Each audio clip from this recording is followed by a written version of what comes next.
Bienvenue sur le podcast du Monday Meeting. Mais qu'est-ce que le Monday Meeting ? C'est la rencontre d'amis entrepreneurs réunis autour d'une table ronde afin de discuter en toute simplicité de leur parcours dans l'entrepreneuriat. Et je suis, pour ce faire, en compagnie de mes fidèles comparses et associés. J'ai nommé Félix. Yes. Et j'ai nommé Serge. Salut. Ça va les gars ? Impeccable. Très bien. Oh, il est toujours impeccable.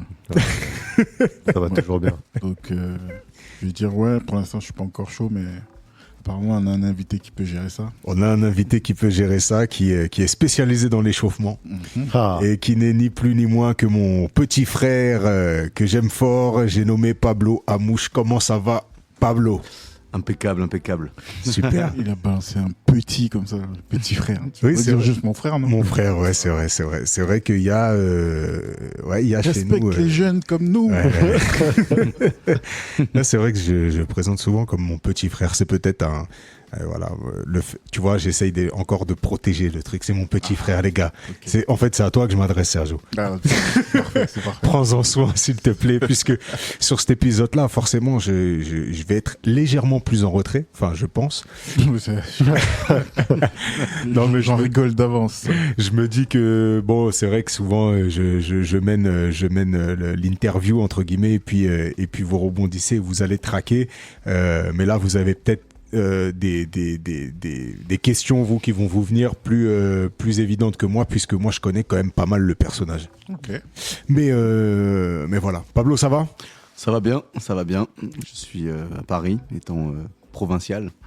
Donc, ouais, je suis très content de venir un petit peu sur le podcast que je suis assidûment. Yes. Ah, yes. merci, monsieur. Voilà. Ça fait plaisir, merci. Je vous trimballe de l'autre côté de la frontière suisse quand je vais travailler à Genève. Avec plaisir, m'accompagner sur la route. Argent, Non, pas du tout. C'est pour l'expérience. Mais non, c'est un grand plaisir. Et effectivement, je suis les deux podcasts.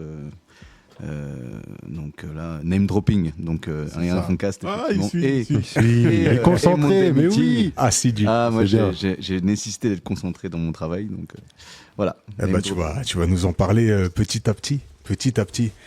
Le provincial que tu es a d'abord résidé en Île-de-France. Alors parle-nous de tes débuts, de ton parcours, raconte-nous un petit peu qui tu es. Oh, c'est ridicule. Non, j'adore, vas-y.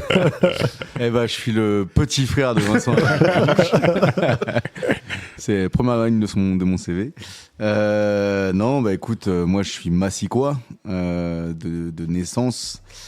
Né à Massy, donc banlieue sud de Paris, grandi jusqu'à mes 6 ans effectivement à Émile Zola, qui est un quartier, on dirait maintenant une zone urbaine sensible ou une zone d'éducation prioritaire.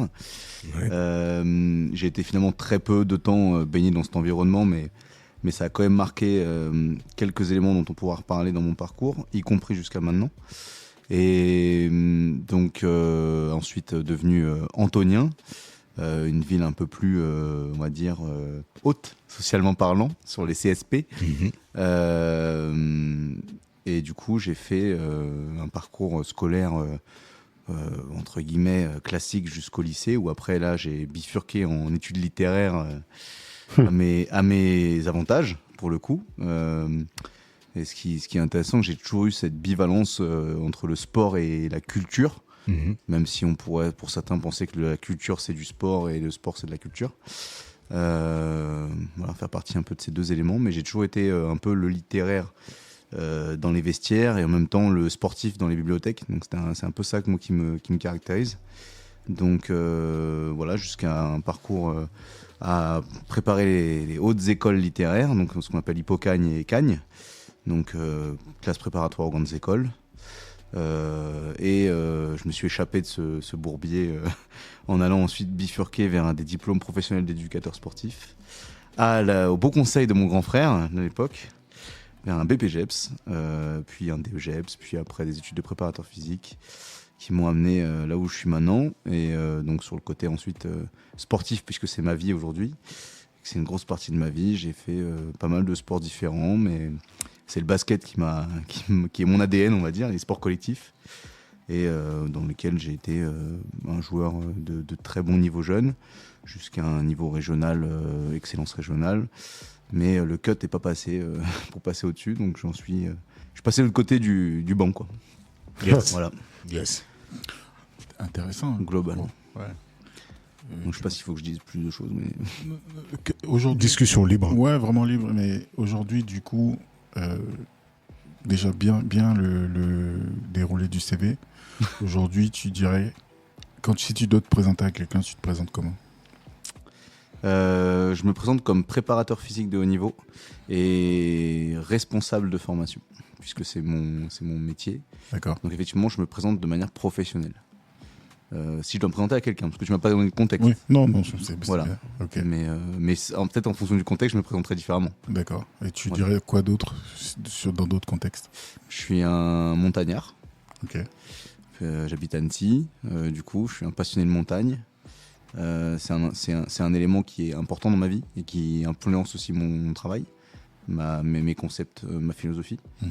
Je suis aussi un musicien. Je suis aussi un musicien, effectivement.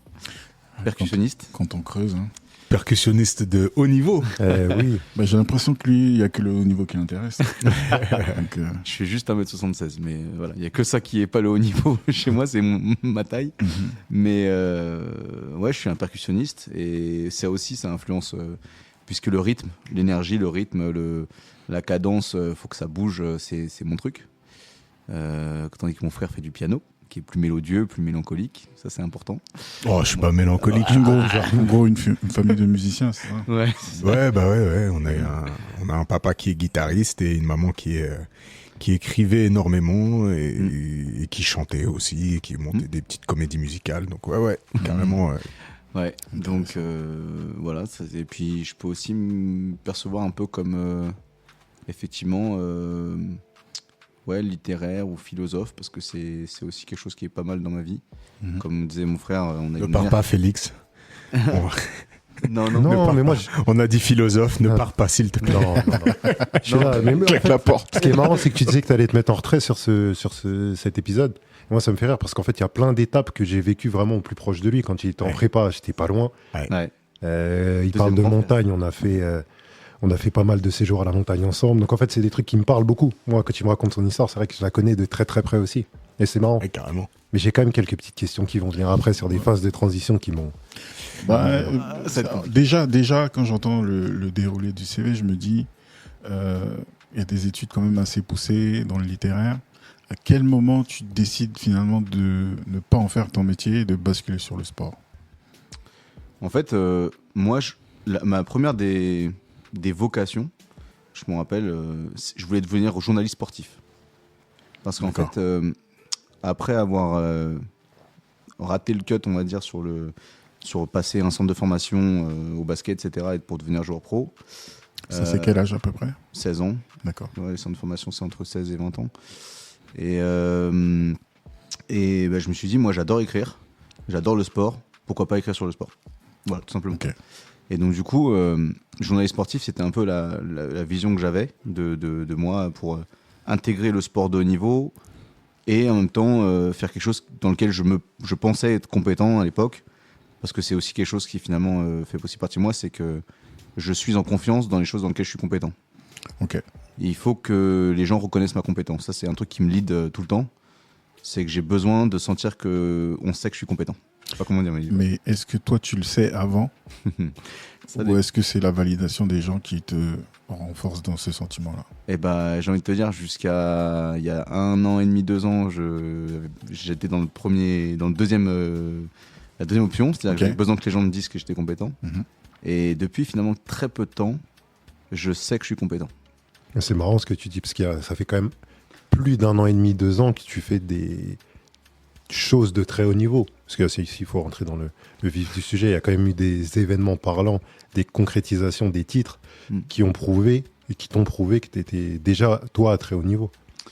Mais ça a pris du temps. Ouais. Bah après, c'est vrai qu'il y a aussi faire, savoir faire, et après faire savoir, et après savoir que tu l'as fait. Et Ouais. moi, tu vois, donc moi j'ai un peu ces étapes-là. Donc là, je sais ce que j'ai fait, je m'en rends compte. Je sais aussi par certains éléments qui sont récents, je me suis rendu compte quelle vision les gens avaient de moi et ce que je représentais pour cette personne. Et j'étais assez étonné. Je peux parler d'une anecdote. J'aime pas trop parler de ça, mais On adore les anecdotes ici. Ouais. j'étais invité par une conférence par l'université de Nantes l'année dernière pour faire une conférence. Donc on était 5. Si je cite les noms, il y a Olivier Morelli, le préparateur physique de l'équipe de France de handball. Il y a Hugo Vassé, le kiné de l'équipe de France de handball. Il y avait le directeur de l'UFR STAPS scientifique, de la section scientifique de l'UFR STAPS de Nantes. Il y avait moi-même, et après il y avait un intervenant qui était là plus dans la partie prépa mentale. Désolé, j'ai oublié son nom. Name dropping, pas possible. On lui passe le bonjour. Salut quand même. On le salue, paix à son âme. Non, je sais pas. C'est petite rêve, mon frère. Mais non, et du coup, je me suis rendu compte que j'étais avec ces mêmes personnes et que, en fait, du coup, j'étais à la même table. Et en fait, il se trouve que lors de cette conférence, les gens sont souvenus que de mon intervention. C'est-à-dire que, Ok. et en fait, Et ça, c'est peut-être le côté littéraire, non, qui te permet de... bah, pas tant parce que Non. j'ai fait une intervention sur l'haltérophilie dans la préparation physique. D'accord. En pratique, moi qui démonte des mouvements, et c'est juste que c'est par ma... Alors ça, si, c'est un jeu, effectivement, t'as cet aspect-là. C'est par ma capacité à créer et à modifier des mouvements classiques, D'accord. comme on pourrait modifier des textes classiques Mhm. et en faire d'autres choses qui sont nouveaux, et interpréter finalement des classiques pour en faire des choses modernes. Ce que moi j'ai fait finalement avec des mouvements classiques, Mhm. des mouvements qui sont bien connus de tout le monde, que vous pouvez voir au JO par exemple. Mais moi j'en ai mis ma patte. J'ai mis mes concepts à moi avec ma philosophie, si on va dire, mes intentions, et j'ai créé des choses qui étaient inédites, et c'est pour ça que maintenant je suis reconnu. Et en fait, c'est finalement, je me suis retrouvé avec des gens à la fin qui me demandaient des autographes, que je regarde leur travail. Est-ce que je peux t'envoyer mon mémoire, s'il te plaît? Je te suis sur Instagram, ça fait super longtemps que je te suis, ton travail, j'adore ce que tu fais. Genre, moi, je savais pas que les gens aimaient ce que je faisais, tu vois. Genre, ce que je fais, il y a des gens qui aiment ce que je fais tous les jours et je suis payé pour ça. Incroyable. Moi, je trouvais ça incroyable. C'est top. Voilà, c'est juste. Je me suis rendu compte de ça et en fait, je me suis rendu compte, c'est genre, moi j'étais honoré, mais c'était les gens qui étaient honorés que je sois là. Comment ça se passe, une conférence comme ça? Qui t'invite, en fait? Là, j'ai été contacté par le directeur de la section qu'on appelle de l'ANEOPS, donc l'Association nationale des études d'optimisation de la performance sportive. D'accord. Donc c'est une section des STAPS qui est orientée prépa physique. Ok. Et du coup, tous les ans, ils font une conférence. Donc là, je suis réinvité parce que, a priori, c'était bien passé l'année dernière. Donc ils ont ressollicité mon intervention. Et donc par mail, par les réseaux aussi, d'ailleurs, Instagram, qui est un réseau assez populaire dans le sport. Donc, et donc on me demande, voilà, est-ce que je serais intéressé pour intervenir sur tel sujet parce que je suis expert de ce sujet. Et du coup, mes compétences sont sollicitées pour ce sujet. Je vois le créneau, moi, pendant mon emploi du temps, qui est assez chill. Non, mais j'ai 2-3 heures dans la semaine possible. Et il se trouvait que ça matchait. Moi, l'expérience me tente. C'est quelque chose de nouveau. Je vais toujours vers les choses nouvelles, où j'aime toujours aller sur des chemins qui sont pas forcément les bons. Enfin, ceux qui sont tout tracés, en tout cas. Dès qu'il y a un chemin de randonnée, moi, je vais à côté, quoi. Je marche sur les cailloux à côté, quoi. Je marche pas sur le chemin. Donc là, j'avais jamais fait ça. Donc j'ai dit, bah, go, c'est parti. Juste Et- un petit récap là, parce qu'on a démarré, on est arrivé, c'est pas encore la fin du film, mais on arrive quand même sur quelque chose de très concret vers la fin.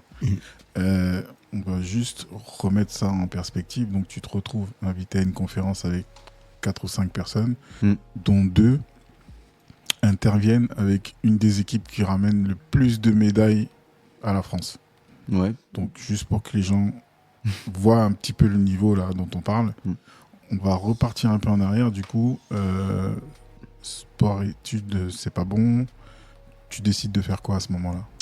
Du coup, je décide de m'orienter vers la section dans laquelle je suis le plus compétent à côté des études littéraires, à savoir faire du basketball et entraîner du basketball, parce que donc, j'étais meneur de jeu, ça c'est aussi important, puisque le meneur de jeu, c'est celui qui est en général le leader du jeu, c'est celui qui crée le mouvement, c'est celui qui crée la stratégie, qui est responsable aussi de la stratégie. Et moi, Qui annonce qui annonce les différentes tactiques. ouais. Différents plans de jeu, et moi j'ai toujours aimé être dans un groupe, dans une dynamique de groupe, être la personne qui est à l'initiative, qui starte les idées, qui déclenche les mouvements Et ça, dans quelques groupes que ce soit entre un groupe de potes, dans une réunion de travail ou dans une équipe sportive, je sais que je vais avoir ce rôle-là assez instinctivement, ou que je vais le prendre, ou qu'on va me le donner. Ça dépend les situations, mais voilà, peut-être que c'est un truc qui se ressent, du feeling, de l'instinct, ou alors c'est des choses qui font que par mes compétences, je vais peut-être être serein lorsque les gens vont être en difficulté, ou je vais voir des choses que les autres vont pas voir, etc. Donc, des solutions à des problèmes que les autres vont pas voir. Donc c'est la notion de meneur de jeu, quoi. Et dans ça, est-ce que alors c'est pas pour te jeter des fleurs, mais est-ce que tu te sens l'âme d'un leader ou juste l'âme d'un coordinateur, entre guillemets? Est-ce que pour toi c'est j'annonce et j'incarne un petit peu ce que j'annonce, les tactiques, etc. Donc c'est moi qui drive tout et c'est moi qui amène les autres avec moi. Ou alors est-ce que tu le vois plus comme c'est toi qui connais le playbook, etc. et tu fais juste passer les informations. Est-ce que tu te sens déjà à ce moment-là l'âme d'un leader? Je vais faire le parallèle entre parce que c'est des termes ce qui est intéressant d'utiliser dans le milieu entrepreneurial et le milieu sportif. D'ailleurs, vous savez bien qu'il y a beaucoup de sportifs qui interviennent dans les entreprises pour ce genre de choses, de ces notions de leadership, d'objectifs, etc. Et en fait, je vais prendre 2 quarterbacks de légende. Donc quarterback dans le football américain, qui sont les playmakers, ceux qui gèrent le jeu, qui envoient le ballon et pour que ça avance. Donc Peyton Manning, pour le citer, un ancien des Denver Broncos pour ses dernières années de carrière, et Tom Brady. Donc Tom Brady qui était la légende. Voilà, la légende. Et Tom Brady, pour moi, c'est le leader. Tom Brady, il a gagné dans 2 équipes différentes. Alors, avec les Patriots, il a gagné le plus de titres possible, la légende. Et en plus, après, il est allé dans un autre club. Après un an de retraite, je crois. Ouais, c'est ça. Ouais. Il a été dans un autre club, au Tampa Bay Buccaneers, et il a regagné un Super Bowl. Voilà, pour dire. C'est comme si Jordan avait gagné avec les Wizards. Les Wizards. Voilà, donc il a dit voilà, c'est moi en fait c'est moi qui, je suis un winner en fait. C'est moi qui gagne. C'est pas l'équipe que j'ai, c'est pas le coach. Avec moi, on gagne. C'est le plan. Et donc Peyton Manning, inversement, c'était le tacticien, le maître du jeu. Lui, il avait 20 sur 20. Peyton Manning. À un contrôle, il a 20 sur 20. Tom Brady, à un contrôle, il a 18. Mais il va écrire la phrase, le prof, il s'en rappellera toute sa vie. Mais il aura 18 sur 20 peut-être. Mais par contre, dans toutes les matières, il aura 18 et il va écrire la phrase dont le prof, il se rappellera toute sa vie. Et il aura 18 le jour J, même s'il fait froid, même si l'adversaire est coriace. Même s'il n'y a pas de ballon. Ouais. Peut-être. Ok. Voilà. Et du coup, lequel des deux? Moi, je suis plus Tom Brady. Alors, parce que j'avais jamais 20 sur 20, mais j'ai toujours eu des moments marquants. Alors, peut-être des phrases ou des choix de vie qui font que, effectivement, je laisse une trace chez les gens. Et c'est surtout peut-être ça qui m'intéresse, c'est de laisser une trace là où je mets les pieds. Voilà. Moi, justement, je préfère mettre ma patte et avoir une trace. C'est peut-être ça qui me motive aussi, c'est que en étant compétent, on a des expériences avec des gens, dans des sociétés, dans des équipes personnelles aussi. Et je me dis que je vais laisser ma trace dans ces groupes-là, dans ces projets-là. Et on se dira, putain, tu te rappelles quand on a fait ça avec Pablo, avec Pabs, donc c'est mon nom quand on parle de mon travail, mais voilà, c'est Pabs Coach. Et voilà, donc c'est des choses qui m'importent beaucoup. Et donc je me suis effectivement amené dans le rôle d'entraîneur, premièrement. Donc mon premier métier, c'était entraîneur de basket professionnel. Ça a duré 6 mois. J'avais une équipe de filles. Ça n'a pas matché. C'était très dur. Donc pareil, c'est pas en fonction des publics, on peut être peut-être la bonne personne, mais pas avec la bonne équipe. On peut être, en fait, je sais pas si vous voyez ce que je veux dire, mais en fait, on peut être compétent, mais pas au bon moment, et pas avec les bonnes personnes. Je sais pas si. Ouais, il y a vous voyez ce que je veux dire. un momentum et puis des conditions qui font que. Voilà. Un exemple dans le même genre, les filles du handball ont été championnes du monde il y a quelques semaines. Et avec un coach qui est là depuis très longtemps, mais il y a un épisode où ça ne matchait plus. C'est-à-dire que c'est quelqu'un d'assez autoritaire apparemment, qui sait ce qu'il fait, qui sait ce qu'il veut. Et je pense qu'il y a eu une période, il y a quelques années, où ces filles-là avaient besoin d'émancipation, c'est-à-dire qu'elles commençaient à éclater au haut niveau. Il n'y avait plus cette notion forcément de collectif, mais il commençait à avoir des individualités, et ça a explosé. Donc il est parti quelque temps. Il est revenu, et puis ça a recommencé à gagner comme avant, quoi. Donc effectivement, ça peut être c'est forcément la bonne personne, c'est-à-dire qu'il a gagné avant, il a gagné après, mais il y a quand même eu un moment où ça matchait plus, c'est-à-dire que les caractères, les besoins n'étaient pas alignés, donc forcément ça ne marchait pas.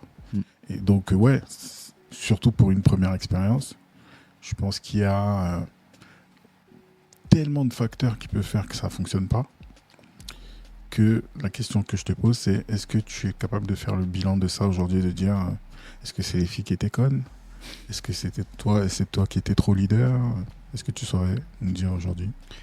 Je pense surtout, ce qui s'est passé, c'est que, encore plus peut-être de ces métiers-là, donc les formations qu'on a, et je pense que c'est quand même aussi le cas dans pas mal de métiers, on te forme à un diplôme, on ne te forme pas à un métier. Ouais. Je ne sais pas si vous voyez la distinction.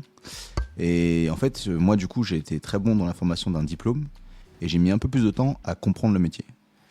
Et en fait, quand je me suis réalisé sur le métier d'entraîneur, je me suis dit, ah oui, en fait, mes formateurs à l'école, j'avais tout bon, mais en fait, c'était pas exactement ça le métier. Il y avait des aspects, la théorie versus la pratique. Voilà, c'est ça. Et en fait, c'est là où, mais en pratique, en formation, j'étais bon, tu vois. Enfin, si on mettait des situations pédagogiques, ça se passait bien, etc. Mais après, en fait, le métier, il y a des petits aspects, des soft skills, un élément auquel j'étais absolument pas inspiré à l'époque. Donc les habilités douces, comme on dit, mais les soft skills, par exemple, sur l'organisation de mon temps de travail, la gestion de mon emploi du temps, tout ça, c'est des choses qui étaient complètement oubliées en formation et qui finalement, par contre, t'impactent réellement dans ton métier, quoi. Donc je pense que c'est le gap entre ce pourquoi j'ai été formé et ce pourquoi j'ai été payé, finalement, qui a pas matché. Et je suis tombé finalement dans la préparation physique déjà assez naturellement, parce que quand tu as 18 ans et que tu fais du sport et que c'était l'essor des Basic Fit, des Fitness Park, des Fitness First. D'ailleurs, je piquais la carte d'abonnement de membre de mon frère. Qui était très peu utilisée. Ils s'en est jamais rendu compte. Elle était vacante. Je me rendais plus compte quand ils me volaient mes t-shirts que ma carte de sport. Mais voilà, donc je volais la carte de mon frère pour aller à Fitness First à l'époque, qui était la première salle de fitness que j'étais. Et en fait, j'étais aspiré par ce milieu-là. Sauf que j'ai toujours, moi, cette idée de, quand je pratique, je réfléchis ma pratique, j'essaie de mettre du sens. Et du coup, j'essaie de comprendre, quand je fais des répétitions, quand je fais telle méthode, ça change, j'ai telle sensation différente. Enfin voilà, j'ai un petit truc, je suis loup. Quand je bois, je suis obligé de lire des trucs. Enfin bref, j'ai quelques petits tocs, mais ça va bien se passer. Mais voilà, j'ai toujours besoin d'informations, donc c'est un problème. Et je ne vais pas en parler. Non, voilà. Et du micro ouvert. Hein, j'ai toujours été, dans l'intellectualisation de mes actions. Et du coup, dans la musculation, en fait, ce qu'il faut comprendre, c'est que c'est un sport d'intello. Les gens pensent que les gens qui font de la musculation, c'est des débiles. Les gens. Voilà. Et en fait, la musculation, il y en a quand même pas mal. Hein. Non, mais de ceux qui en font leur métier, en fait. D'accord. Là, je peux valider ce que tu dis. Si on se balade dans un fitness park... Oui. Mais ceux qui en font... C'est pas les couteaux les plus aiguisés du tiroir, c'est ce que je veux dire. Salut Fitness Park. Mais ceux qui en font leur métier et ceux qui le font à haut niveau, donc quand je parle des bodybuilders, des culturistes, qui est c'est un vrai sport, en fait. Après l'haltérophilie, la force athlétique, etc. En fait, c'est un sport d'intello parce que c'est que une gestion des charges avec des pourcentages, des courbes, des planifications de périodisation avec des surcompensations, des décompensations, enfin des choses, des prévisionnels, un peu comme si on allait gérer une trésorerie ou une énergie. Ou de la mécanique de pointe. Voilà, c'est ça. Ouais. Et en fait, moi, ça m'a parlé, alors que j'étais nul à chier en maths. Mais par contre, là, j'avais clairement une relation entre du sens que je faisais moi dans la pratique et des compétences théoriques très concrètes, très sciences exactes, qui finalement étaient assez éloignées des sciences humaines dans lesquelles je venais. Et en fait, ça a bien matché parce que ce qui me rejoignait, c'était l'exigence qui m'a été donnée en prépa, en classe prépa. Le bon sas, le bon filtre, le bon tuteur, c'était aller en classe prépa, tu vas apprendre la rigueur. Et là, j'ai dit, ok, là j'ai compris qu'en fait, pour être dans la performance, ça passe forcément l'excellence par l'exigence. Et ça, c'est une phrase qui m'a beaucoup marqué. Un de nos profs, c'est la différence entre l'expert et l'amateur, ce sont ses habitudes. Ouais. Et ça, voilà. Ok. Du coup, diplômé, c'est quoi? C'est un diplôme que tu passes? Alors oui, un premier diplôme, c'est un BPGEPS, un diplôme d'État. Après, j'ai passé un DEGEPS, donc un niveau au-dessus. Et après, j'ai passé des DU de préparateur physique à Toulouse, là où notre père habite. Ma ville. Toulouse. J'ai vécu 8 ans à Toulouse. Voilà. Grande ville sportive. Ouais. Et donc Toulouse. Et puis après, j'ai enchaîné avec du coup d'autres formations. Mais tu bosses dans ce temps-là ou c'est que les études? Non, bah en fait, nous, on est sur des cursus qui sont tout le temps en alternance. Où, Explique, mais moi je sais, j'étais là, mais explique aux gens.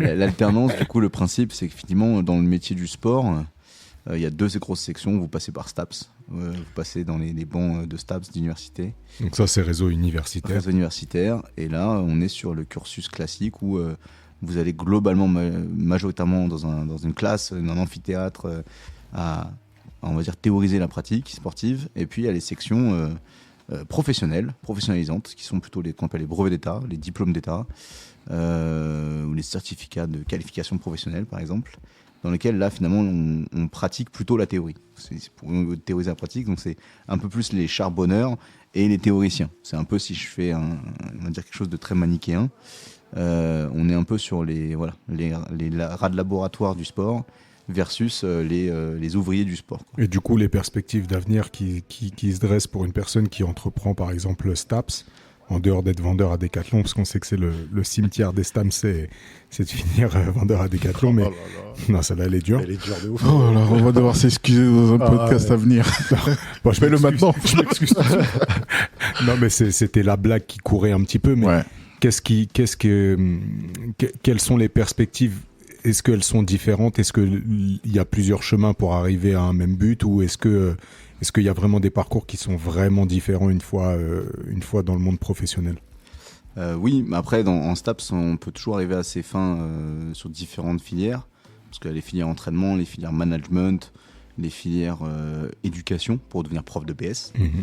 Et effectivement, pour les filières entraînement, hormis effectivement vendeur chez Decathlon, c'est dur, ou voilà, sur les éducateurs sportifs de clubs, parce que du coup, en fait, c'est aussi une spécificité de la France, c'est que notre noyau sportif repose sur le bénévolat. En France, Okay. le sport, ça c'est un truc qu'il faut se rendre compte, c'est hallucinant, parce que dans d'autres cultures, d'autres nations, c'est pas du tout le cas. La grande majorité de la pratique sportive repose sur le bénévolat. Quand vous allez amener votre enfant au club de foot de votre quartier, c'est le joueur de l'équipe des U18 qui va coacher les U11, c'est le capitaine de l'équipe 2 qui va coacher les U14, enfin les U15. Et en fait, c'est la femme du président qui tient la c'est ça. buvette. Et en Ouais, fait, mais on c'est se rend vrai. pas compte, mais c'est nous. Moi, je suis pas du tout en train de dévaloriser ça, parce que sans ça, en France, malheureusement, la pratique sportive, elle serait impossible. Ok. Vous allez aux États-Unis, vous allez en Suisse, etc. Tout est organisé avec des gens qui sont des professionnels de l'activité. C'est leur métier dès le plus jeune âge. On a un coach professionnel qui va t'apprendre la discipline dans laquelle tu veux être sportif. On le voit dans les films, en fait, dans le cinéma américain, à quel point même un collège américain va vouloir recruter, drafter le meilleur entraîneur, et le gars devient aussi important que des grands joueurs. Finalement, tout le monde connaît le coach, et puis ça devient le deuxième père, ça devient vraiment un membre fondateur de l'équilibre au global. Enfin, on a tout un tas de films comme ça qu'on a mangé, donc c'est sûr qu'il y a quand même une approche différente du sport, mais on reste quand même une grande nation sportive. Comment tu peux l'expliquer, ça? Alors, pour reprendre du coup ce que tu parlais de de la culture américaine, etc., par rapport à la culture française. Et après, j'expliquerai pourquoi aussi on est quand même une grande nation française, la France de sport. La perception du sport et on va dire la représentation du sport en France, on aime souvent ce parallèle, c'est la façon dont le prof de sport, quand il arrive en salle des profs, comment il est regardé. Ouais. Vous voyez ce que je veux dire ? Ouais. Voilà, t'es le prof de sport, quoi. Genre, voilà. T'as un jogging de handball. C'est ça. C'est quoi la marque de handball? C'est Panzeri. Non, Panzani, c'est Panzani. c'est Panzeri. Panzeri. Name dropping, c'est ça. Name On a dropping. tous en tête cette image du prof de sport avec ce jogging Panzeri là. Voilà. En plus, c'est très répandu sur les terrains de handball, ce truc-là. C'est très, très moche. Ouais. De volet, surtout. C'est une marque de volet. Ouais, initialement. mais voilà. Ah ouais. Ouais, Panzeri, c'est le volet. Mais quand tu vois... bizarrement, c'est surtout dans le handball féminin. Les mecs ne mettent pas vraiment ça, mais dès que tu arrives sur un terrain de handball féminin, tu as toujours ces trucs-là, très moches, avec le bas qui est tout flottant. Là. Ouais. Enfin, le designer qui a fait ça, franchement, il s'est pas trop pris la tête. Hein. Mais voilà, du coup, pour revenir sur le sujet, étant effectivement une nation pour qui le sport est effectivement un loisir, un truc à côté de l'école, un truc qui fait que effectivement ça te permet de te défouler quand tu vas faire des trucs sérieux, tu vois. Et ben en fait, là où on est aussi incroyable, c'est qu'on a réussi à développer dans une multitude d'activités. C'est-à-dire qu'en la France, c'est un des seuls pays où, par exemple, dans les sports de combat, ou les arts martiaux, en judo, en karaté, en taekwondo, En boxe taille. en boxe taille, dans les sports collectifs. Donc on a parlé du handball, effectivement, dans le basket, dans le football, dans le rugby, dans le volleyball, dans les sports individuels, l'escrime, la natation, l'athlétisme partiellement, les sports de glisse. Faut nuancer sur Ouais. l'athlétisme. Faut Ah, pas mais- abuser. Ah, tu Bah, m'avais Renaud jusqu'à Lavignelli- l'athlétisme, j'étais Non, avec mais toi là. Renaud Lavignelli, messieurs, ça a été quand même pendant très longtemps Ouais, champion mais du tu monde. vas nous sortir un On a, athlète. non, mais on a eu aussi des champions olympiques en On a eu Marie-Jo. On a Djidou Kouré, on a eu voilà, des athlètes qui sont incroyables. Et on a eu Christophe Lemaître, mais name dropping, Qu'on salue. qu'on salue. Merci. Ne Non. pas- Non. Non, d'accord. Merci Christophe. Putain, il a vu Toujours quelque chose. heureux d'être troisième. Non. Bref, et du coup, désolé, putain, vous êtes enfoirés. Non, si je le salue, j'ai des problèmes avec Sam, donc non. Et- Non. Et donc dans les sports de glisse, le ski, etc., en fait, on est dans un pays dans lequel tous ces sports-là peuvent être pratiqués à haut niveau. Par exemple, si je vous dis, dans d'autres cultures, je vous dis n'importe quoi, la Norvège, bah, forcément, ils vont s'orienter vraiment vers 2-3 sports. Déjà parce que leur territoire ne le permet pas, tous les autres sports. Ouais. Et surtout parce que du coup, ils n'ont pas une culture qui est vraiment très polyvalente. Nous, c'est fais de tout, un peu, tu sois moyen. Mais du coup... y a L'esprit rien- Coubertin. Voilà. ou- Esprit un peu Coubertin, voilà, on touche à tout. Le multisport, dans les autres pays, j'ai jamais vu ça. Il n'y a personne qui fait du multisport. Mhm. C'est tu fais un sport, c'est ton truc, et voilà, limite tu changes de... Moi, je dirais que quand même, quand tu prends les Américains, j'ai l'impression qu'au début, tu pousses ta pratique dans différents sports. Oui. Donc, ils ont leurs sports nationaux, etc. Mais il y a plein d'athlètes qui sont aussi bons au basket qu'au foot américain, au baseball, et qui ont vraiment ce truc-là de multi-compétences. Je vois où tu veux en venir, et toi, pour toi, multisport, c'est peut-être faire du cirque en même temps que tu fais du football, en même temps que tu fais du tir à l'arc. Mais j'ai l'impression quand même qu'aux États-Unis, il y a cette culture de performance très tôt, et que en fait, tu te spécialises que quand tu arrives à l'université, qu'il faut commencer à professionnaliser la chose, quoi. Alors moi, juste quand je parlais du multisport, c'est vraiment genre le cours, en gros, de PS, par exemple, Ouais. du coup, ou le cours multisport, en gros, où toutes les semaines on va changer de sport, ça n'existe pas aux États-Unis. Ouais, en France, un enfant, il peut s'inscrire au multisport. Il peut s'inscrire au multisport. Bon, j'ai mon avis là, sur la question, mais bon. Voilà. Après, ce qui par contre change, et moi j'ai été un peu aux États-Unis et même dans les universités et les lycées pour en témoigner là-dessus, c'est que aux États-Unis, il y en a, ils sont en compétition dans le hockey sur glace, dans le basket, et ils s'entraînent aussi ardemment dans les disciplines parce que ils veulent vraiment être bons, quoi, dedans. Ouais. Et les parents derrière et les profs derrière, et c'est valorisé, c'est-à-dire que vous allez en cours d'anglais, donc l'équivalent de nous dans le cours de français, la prof d'anglais, elle va savoir quelle équipe, vous avez joué quelle équipe le week-end dernier, quel était les scores. Elle était venue au match, elle vous a supporté, elle vous a dit waouh, super, ta passe décisive sur machin. En France, l'UNSS, vous connaissez les équipes UNSS de vos anciens lycées ou de vos anciens collèges? Voilà, c'est ça, c'est encore une fois la représentation du sport dans le milieu français qui est assez bâtarde.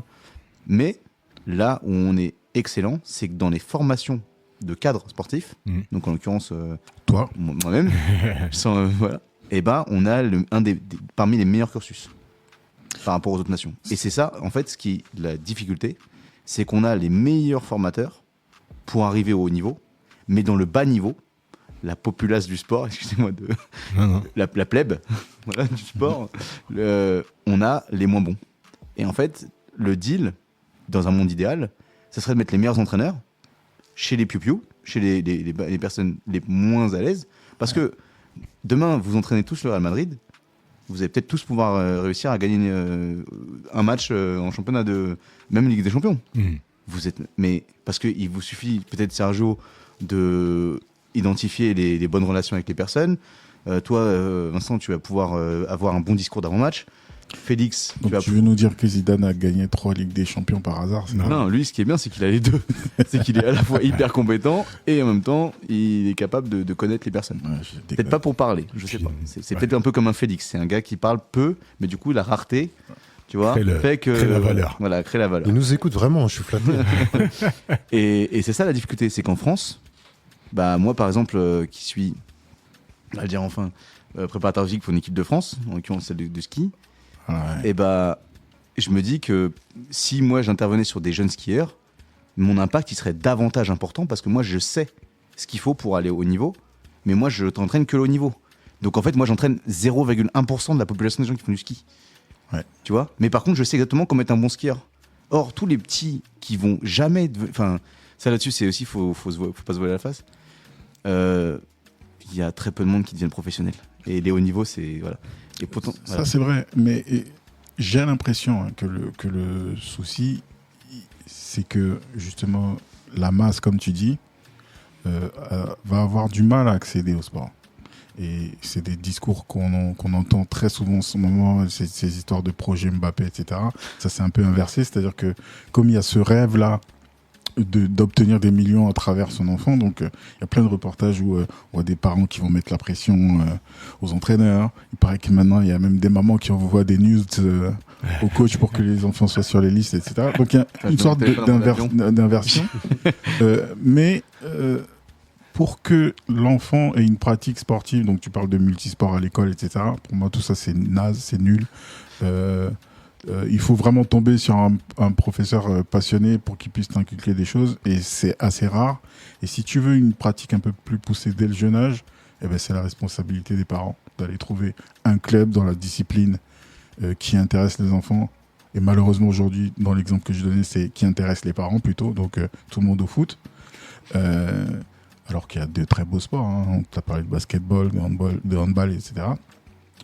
Et j'ai l'impression que c'est ça le problème, c'est que la masse est livrée à elle-même. Et puis, si par hasard, tu mesures 2,20 m comme Wembanyama, ah tiens, toi tu nous intéresses bien, on te met à l'INSEP, on va te mettre les meilleurs coachs, tu vas travailler avec Pablo, et puis tu vas finir en NBA.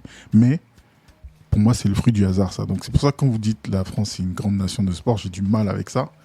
Parce que j'ai l'impression que c'est que des cas particuliers, en fait, à chaque fois. En fait, c'est une grande nation de sport du haut niveau.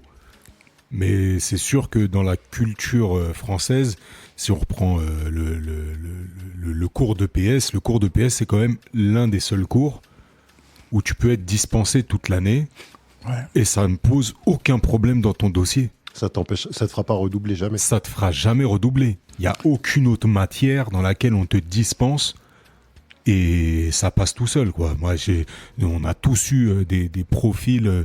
Et là, je peux saluer ma femme qui m'a dit, au collège, lycée, pas foutu les pieds dans un gymnase. Elle n'a jamais fait une montante descendante au ping-pong ou au volley. Voilà. Tennis de table. Au tennis. Putain. Voilà, mais déjà quand on dit ping-pong, c'est qu'on s'en fout. Mais ouais, non, je pense qu'en effet, il y a dans le. Après, j'ai l'impression que le truc est en train de changer, mais plus pour des aspects santé. J'ai l'impression qu'il y a quand même pas mal de gens qui commencent à se mettre dans le sport, mais peut-être plus sous cet angle-là, santé, et pas du tout sur l'esprit. Moi, je dirais pas santé, je dirais pour le gram. Ouais. Oui, c'est vrai. Santé, pour voir les esthétique. formes, les machins, les trucs, tu vois. Ouais, c'est vrai qu'il y a l'aspect esthétique qui rentre à fond en jeu, mais moi, j'ai l'impression que les gens se sentent peut-être un peu plus concernés par le sport, et en effet, il y a une hype qui est impulsée par les réseaux sociaux. Ouais. Par Ça, le c'est marketing des salles de sport aussi. sûr. Et le marketing, ouais. Non, c'est clair. Moi, j'aimerais qu'on revienne sur un truc rapidos. C'est la perception que tu as de ton expertise. Du coup, tu nous dis que ça fait 1 an et demi, à peu près, que tu je sais pas si on peut le dire comme ça, mais en tout cas que tu te sens légitime à t'appeler expert dans ton domaine, et que c'est venu de finalement d'éléments extérieurs qui te valident. Moi, j'aimerais qu'on fasse le truc un peu inverse. Et qu'est-ce qui t'a amené finalement dans ton parcours à ne pas te sentir expert plus tôt? Déjà, hein, si je peux me permettre, c'est donc pour donner des temporalités, donc 1 an et demi, donc il valide. Ça fait combien de temps que tu es dans le domaine? Moi, du coup, 10 ans. Je fête mes 10 ans de carrière. Donc tu as mis post-diplôme. 8 ans et demi. Donc Ouais. j'allais y venir, hein. Je 8 pense ans, que tu vas nous raconter ces 8 ans-là et tous les postes que tu as eus. Et donc, tu as mis 8 ans à avoir ce sentiment-là. Bon, moi je peux faire rapidement ton palmarès, et puis tu rajouteras les cases manquantes, et comme ça on voit après, on reparle de la question que je t'ai posée. Mais du coup, dans ces 8 ans et demi, avant que tu sois invité à cette conférence, donc tu as été préparateur mental pour l'équipe de rugby de Massy, c'est ça? Mhm. Quel- Mental. Ouais, préparateur mental. D'accord. Du coup, c'est quel niveau ça? Pro D2. Pro Et D2. centre de formation où il y a eu 2-3 personnes, un peu Cameron Woki, Sekou Makalou, qui sont en équipe de France notamment. Ok, Voilà, entre autres. voilà, donc ces gens-là te connaissent et tu les connais bien. Ouais, Name dropping. Name dropping, obligatoire. et on les salue. On a ensuite, ou en parallèle, puisque tu faisais plein de trucs en même temps, Massy Handball, pour lesquels tu es préparateur physique, Mhm. Pendant qui 5 ans. sont à ce moment-là D2 ou D1? D2. D2, et première fois qu'ils accèdent à la D1, c'est en ta présence. C'est ça. Ok. 3 ans après, on fait 2 fois les playoffs. La première fois, on fait demi-finale, ma première année. Donc là, j'ai 24 ans. Mhm. J'ai un premier club professionnel. Du coup, en tant que préparateur physique principal. Mhm. L'année d'après, on fait finale, on perd en finale. Et l'année suivante, on gagne en finale contre le premier. On est avant-dernier budget du championnat. Donc, et on gagne en finale et on accède en D1. Alors attends, vous êtes avant-dernier budget du championnat On est de les- D2. Ouais, on est les outsiders, on est vraiment les petits poussets, un peu comme on dit en Coupe de France. Ouais. Donc, moi, j'ai toujours eu le lien, c'est que j'ai toujours été dans des situations de challenger, d'outsider et de gens, des miracles permanents. Ok, donc ça on reviendra là-dessus, sur cette notion d'outsider. De fou. Et de miracle permanent aussi. Je trouve ça marrant. Ouais, tu Marrant. expliciteras cette notion de miracle permanent. Donc du coup, vous êtes avant-dernier budget Ouais. du championnat de D2. Du coup, quand vous arrivez en D1, vous êtes les derniers du fin fond de la classe, près du radiateur, à regarder ce qui se passe dehors, Il y a même pas le en chauffage. termes de budget. Donc tu composes, je vais le dire, tu composes avec des gars dans l'effectif. Il y a combien de professionnels dans l'effectif? Là, dans tous les cas, on était obligé d'avoir 16 professionnels. C'est le cadre. Ok, On a un cadre, simplement, on peut avoir des semi-professionnels. ouais, Donc, si je peux le rappeler, parce que c'était une belle époque, mais il y avait un mec qui était vitrier, joueur professionnel. voilà. Il y en a un qui était prof de sport, joueur professionnel, et un autre qui était entraîneur pour les jeunes du club et joueur professionnel. Mais la petite anecdote, c'est par exemple quand on a joué contre le Paris Saint-Germain au Paris Saint-Germain. Donc il faut savoir qu'à l'époque, si on parle de budget, parce que le sport et le business, c'est directement lié, Ouais. en fait la performance sportive, elle est financière. Ouais. entre autres. Hein. Si on avait été en D2, on aurait été le 8e budget de D2. Sauf qu'on était en D1. Ouais. Donc c'était vraiment compliqué. À ce moment-là, quand vous montez, est-ce que dans l'équipe de Massy Handball, il y a déjà eu un préparateur physique dans l'histoire du Massy Handball? Ouais, il y en avait eu 3. Donc un ancien qui était prof de PS, etc. Un ancien qui était coach sportif et moi, quoi. Enfin, du coup, c'était moi le 3e. Toi, tu étais le 3e. Ouais. Ok. Donc, fatalement, vous arrivez avec un budget ridicule qui représente, vas-y, on va donner des échelles. Donc, le budget de l'équipe de Massy sur une année, quand vous rentrez en D1, c'est 1 200 000 euros. ok. Et le premier, PSG, 32 millions d'euros. ok. Donc, Merci Qatar. Ouais. Et 32 000. encore, c'est leur. Oui, c'est Ouais, les fonds de c'est- poche. Les fonds de C'est poche. pour amuser le. Il te reste un peu de change? Ouais, bref.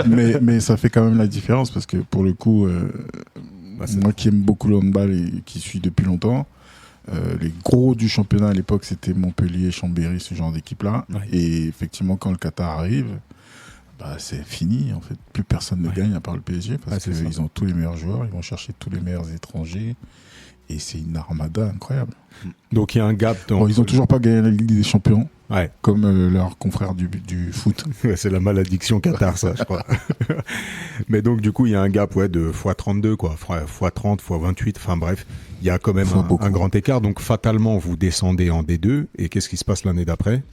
L'année d'après, on est en finale du championnat et on est à nouveau en finale des playoffs. Mhm. Et on perd en finale des playoffs contre Chartres qui remonte en D1. Mais du coup, c'est vrai que sur 4 ans, je fais 4 fois meilleure équipe effectivement de possible en termes de résultats. Mhm.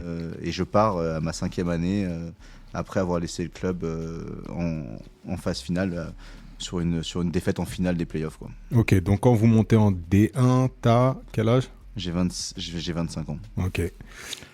Du coup, maintenant tu sais où ils en sont, où est-ce qu'ils sont classés. Pour voir s'il y a un effet PABS quand même. Je hein. les salue.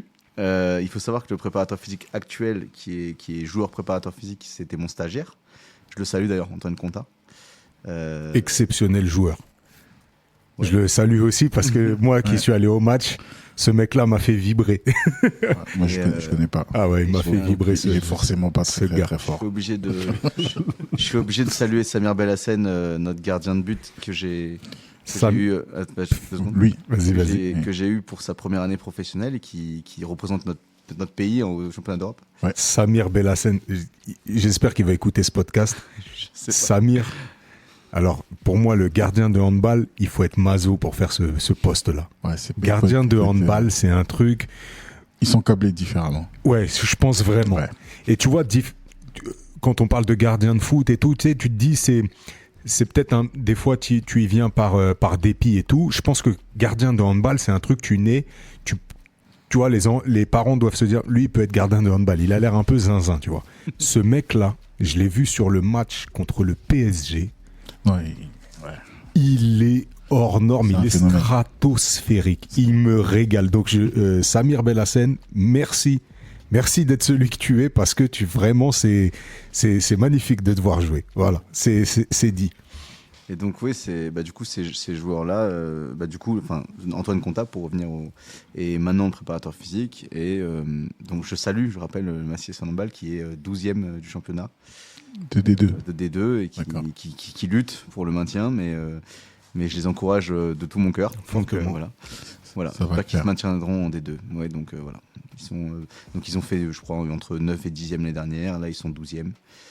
Ok, donc entre-temps, ton parcours, il fait quand même des émules, ça vient aux oreilles d'autres personnes, d'autres fédérations, et donc tu as la fédération de ski alpin qui t'appelle pour encadrer du coup cette fois-ci l'équipe de France de Télémark. C'est ça, encore un sport, comme je disais, je prends toujours les outsiders, donc un sport qui n'est pas forcément très connu. Dans le milieu du ski en région alpine, c'est très connu parce que c'est un sport qui est aussi très valorisé parce que c'est très dur. Voilà, quand on les voit, c'est donc le ski dans lequel le talon est libre. Donc on fait les virages en fente et c'est l'origine du ski. Et donc il y a une équipe de France qui s'est créée dans laquelle effectivement j'ai été le premier préparateur physique. Donc ça fait 5 ans. Donc depuis 2018, je suis préparateur physique de cette équipe et j'ai commencé, pour la petite anecdote, en habitant à Antony et j'étais préparateur physique de l'équipe de France de Télémark. Mais j'habitais à Antony. Ah ouais. Voilà. Parce que la question qui arrivait, c'était au début, tu as parlé de montagne et d'un coup, tu te retrouves à exercer ton métier à la montagne. Et donc, d'abord à Antony, mais c'est toi qui postules ou c'est eux qui viennent te chercher? Non, il se trouve que c'est des opportunités aussi. C'est que j'ai fait une formation de préparation mentale avec l'entraîneur de l'époque de l'équipe de France de Télémark. Il se trouve qu'on a bien matché. Il se trouve qu'il a aimé un peu mes perceptions que j'avais en prépa physique. Je lui ai dit que moi j'adorais la montagne, que j'étais un fan de l'endroit dans lequel il était. Parce qu'il habitait à Samoin, donc la ville dans laquelle j'ai passé beaucoup de temps, qui m'a un petit peu fait réaliser beaucoup de choses en tant que jeune. J'ai été vraiment contemplatif de la montagne quand j'étais jeune. Donc on salue la mairie d'Antony qui nous emmenait en séjour à Samoin dans ce... Voilà. Clair. Je salue pas la mairie d'Antony, mais je salue, je vous le dis, qu'ils aillent bien se faire voir par les Grecs. Et par contre, je salue les gens qui bossaient à l'époque, ces éducateurs de cette structure-là de l'Ermitage, qui, encore une fois, on y revient, s'il y a des bons éducateurs au bon moment, chez les jeunes, et ça fait peut-être pousser des graines qui font des bons arbres, des bons baobabs comme je pense l'être. Maintenant, je sais. Donc voilà, maintenant j'habite à 1 heure de Samoin. Je vois encore ces éducateurs, je vais manger chez eux. Karine, Christelle, Manu, enfin voilà, je les cite, name dropping. Guillaume, on les salue. Notamment. Voilà. Ah là là, la fine équipe, ça me ramène, Voilà. ça me ramène dans mon enfance. Ils nous ont eu tous les trois en colo de ski. Ouais. Ils nous ont gérés Voilà. comme ils pouvaient. Et donc en fait, en étant dans ce village-là en vacances, je vais dans un parcours, vous savez, un peu Ninja Warrior, ce genre de choses là. Ouais. Et en fait, je pète le score du parcours. Je sais pas, c'était un truc genre, il fallait terminer le parcours en 1 minute 30, je fais 1 minute 10 ou un truc comme ça. Et le mec dit, ouais, t'es athlétique et tout, machin. Je dis, mais tu fais du sport, machin. Et ouais, je suis préparateur physique dans un club pro de handball, machin. Et on discute comme ça et tout. Et en fait, je trouve le gars-là, je le retrouve en formation l'année d'après. Je sais pas s'il y a des planètes qui s'alignent ou un truc comme ça. Mais moi, c'est un truc, c'est-à-dire, c'est une phrase que j'aime beaucoup, c'est lorsque la chance, elle tapera à ma porte, quand elle ouvrira, elle me verra en train de bosser. Et ça, je me suis dit que dans tous les cas, vaut mieux que tu fasses plus que les autres, parce que le jour où ça arrivera, ou peut-être il y a quelqu'un qui te regardera, il verra tout ce que tu as accompli, toute la pile de travail que tu as fait avant, et il se dira, peut-être que lui, je vais mettre une pièce sur lui plutôt que sur l'autre. Et je trouve que c'est ce qui s'est passé, quoi. Donc voilà. Nice. Il y a un truc que tu as dit là, et ça suscite quelques questions. Tu parlais de Ninja Warrior. En gros, tu fais un parcours, on se rend compte que physiquement, tu es là. Est-ce que tu considères que pour être préparateur physique, il faut être physique soi-même? Ou est-ce que c'est plus le côté scientifique, entre guillemets, et que du coup, tu peux avoir toute la théorie en tête dans les rapports que tu peux avoir avec les sportifs, etc. Est-ce qu'il y a un moment où il faut que tu montres toi-même que tu es en place, quoi? Voilà. Je pense que le métier en lui-même n'impose pas ça. Je pense ensuite que la légitimité et le fait d'être la pérennisation de ton travail va forcément impliquer ça. Par exemple, je vous prends pour ceux qui écoutent le podcast, pardon, vous allez taper le nom du coach de Usain Bolt. Ouais. Je sais pas si vous le représentez. Glenn Mills. Voilà. Donc tu vois, toi du coup, Ouais, je sais pas. Regardez-le, je vous dis pas, et dites-moi si vous mettez une pièce sur lui pour rendre le meilleur sprinter du monde. Voilà, vous regardez Glenn Mills. Il y a d'autres préparateurs physiques qui sont pas forcément des athlètes de haut niveau, etc. Mais ils ont d'autres compétences. Cependant, à partir du moment où tu vas démontrer quelque chose, qui est ta matière première, où on va demander de faire acte de ta compétence, là où tu vas te confronter à l'observation des gens qui vont te demander, qui vont te faire confiance et qui vont te dire je te demande un service, moi je suis une personne avec cette exigence-là, si tu me ramènes un niveau de prestation à un niveau qui est moins 5 par rapport à ce que moi j'attends, il y a un décalage, quoi, il y a un gap.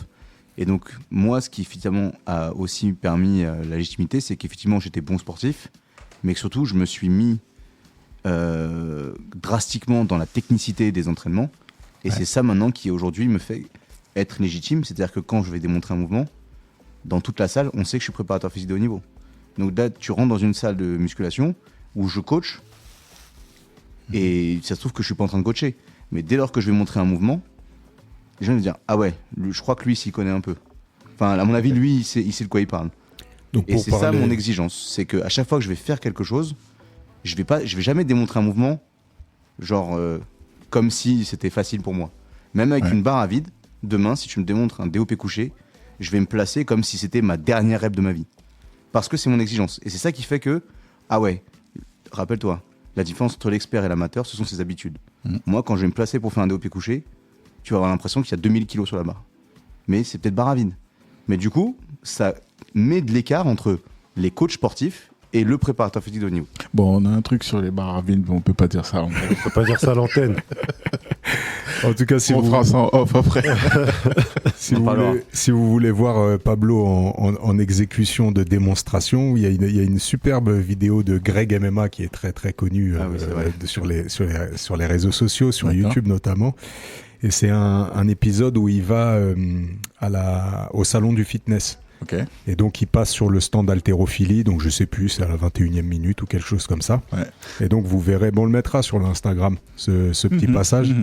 Donc, vous verrez Pablo qui montre l'exécution d'un soulevé terre, je crois. Non, c'est c'est pas ça. un épaulé jeté à une main, C'est un arraché à une main, ouais. un arraché à une main. Ok, Voilà. ouais. Et donc, il y a l'exécution de Pablo et ensuite, il y a l'exécution de Greg MMA. Bah, pour tout ça, c'est pour ça que j'avais hâte qu'ils viennent nous expliquer tout ça. C'est vrai que moi, dans mon parcours, j'ai fait pas mal de salles de musculation et j'en ai découvert une à Toulouse, Espace Barada, donc c'est un vieux truc de Loubar. de la mairie, non. Ah, Et ok. en fait, là-bas, la différence, c'est que bah, c'est une salle pour les haltérophiles Ok. et les gens qui font de la force athlétique. Et donc, nous, on allait faire de la musculation là-bas. Mais très rapidement, quand tu vois les profils, les gabarits, etc., tu te rends compte que, y a peut-être autre chose que la force brute, il y a peut-être un peu de technique dans tout ce bazar-là, quand même. Ouais. Parce que quand tu vois la barre, et, le nombre de rondelles là-dessus, et quand tu vois le gabarit de la personne qui soulève, tu dis, ah, bon. Il y a peut-être autre chose que juste, voilà, je mange bien, je m'entraîne souvent, quoi, tu vois. Ouais. Et ça a changé ma vision de la chose. Où quand on fait de la musculation, on a envie de ressembler à Barracuda et compagnie, tu vois. Donc Ouais. on se dit, il suffit de soulever lourd, machin, tout ça. Et puis tu comprends vite qu'il y a autre chose là-dedans, il y a une connaissance du corps. Alors, je suis loin d'avoir le niveau dont il parle, mais j'ai vu quand même une progression vraiment impressionnante en peut-être 1 ou 2 ans. Au contact de gens qui avaient une autre approche, justement, et c'était pas de la musculation, Une mais c'était science. de la performance. Ouais, quoi. Ouais. ouais. Mais dans ce que tu dis, en fait, je trouve qu'il y a pas mal de choses qui font appel à ce que t'es. On a déjà discuté, toi et moi, lors de discussions, tu disais si on doit te définir, si on devait te définir en un mot, la notion c'est je veux être quelqu'un de capable. Tu vois ? Donc ça, je trouve que c'est intéressant à travers ce que tu viens de dire, c'est la faculté que tu vas avoir à montrer ce que tu sais faire et donc du coup à créer cette légitimité à travers ça. Et la notion d'excellence, du coup, que tu vas mettre dans ce que tu fais. Et en fait, il y a ton parcours professionnel en tant que préparateur physique, mais il y a aussi, du coup, toi, en tant que pratiquant, tu vas chercher aussi cette excellence. Donc, je résume un peu ton palmarès parce que ça va revenir après sur la question initiale, mais c'est important de refaire le fil. Et puis après, quand on fait marche, quand on regarde un peu dans le rétro, on se rend compte quand même de certaines choses. Toi, à titre personnel, j'ai vu que tu continuais à te former dans le milieu justement de l'haltérophilie et plus particulièrement de la force à travers une formation qui s'appelle Strong First. Est-ce que tu peux nous parler un peu de ce contenu et de cette formation et ce qu'elle apporte ? Effectivement, ouais, j'ai continué à me former après mon diplôme. Je m'étais donné cette règle qui, je pense, d'ailleurs en tant que professionnel, c'est intéressant d'avoir des règles plus importantes que les contextes ou quoi, qui font que c'est des bornes. Et je me suis dit, je ferais forcément une formation par an. Et depuis, j'ai toujours respecté ça. Ça peut être des formations de merde, hein, mais j'ai toujours fait au moins une formation par an. Et Strong First, c'est une école de force qui vient de Russie, de l'école de l'Est, qui a été créée par Pavel Tsatsouline, qui est un... Il n'a pas l'air sympa. C'est pas un mec... J'ai vu, c'est pas sympa. Il n'y a rien de sympa là-bas. C'est pas le mec que t'invites pour faire des... Voilà, c'est pas Braza. Voilà, c'est un peu l'inverse.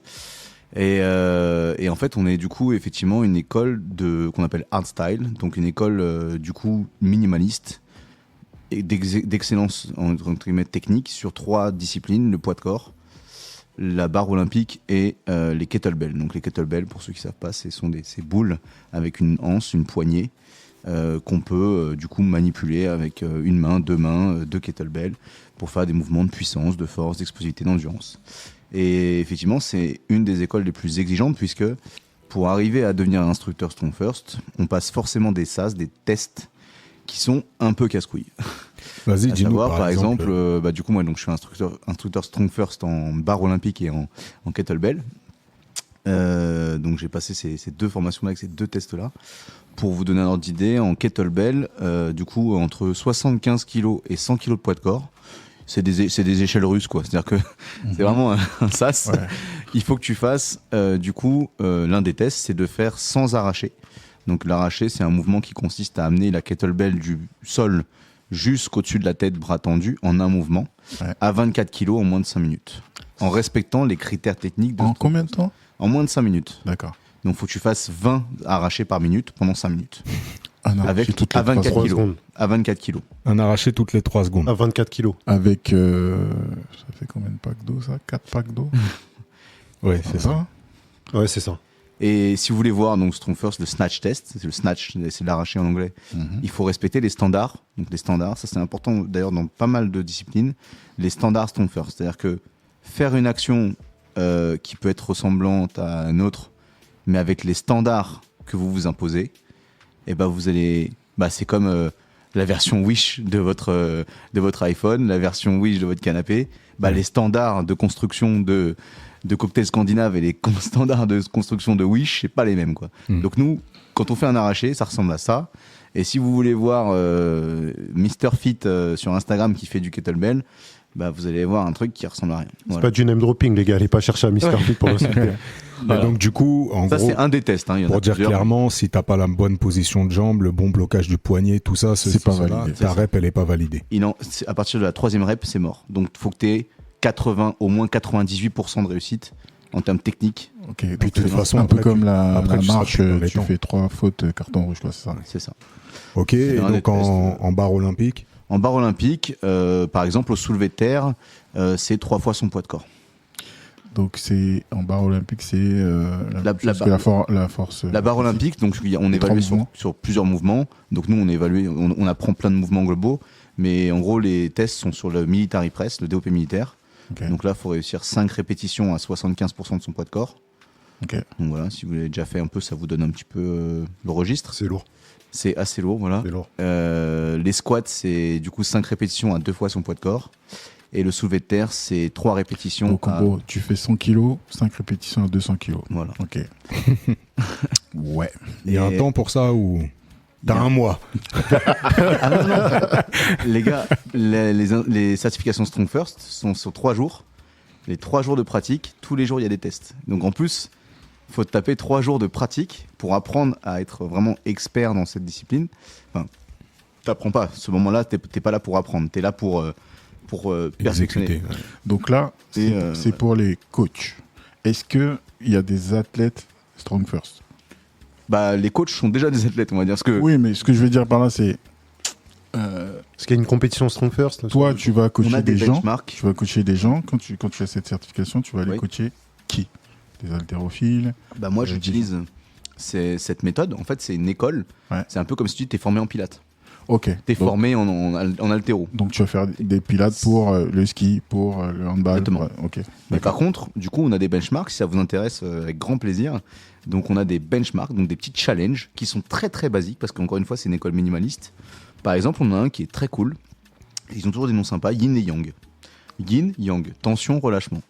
Yin Yang, c'est tout bête. Avec une kettlebell de votre poids que vous voulez, on dit en général qu'on essaie de prendre une kettlebell qui est un tiers de son poids de corps. Voilà. Ok. Bon, moi, Donc, si tu fais 100 kilos, 33 kilos. c'est 32 kilos. Ouais. Voilà, une kettlebell 32 kilos.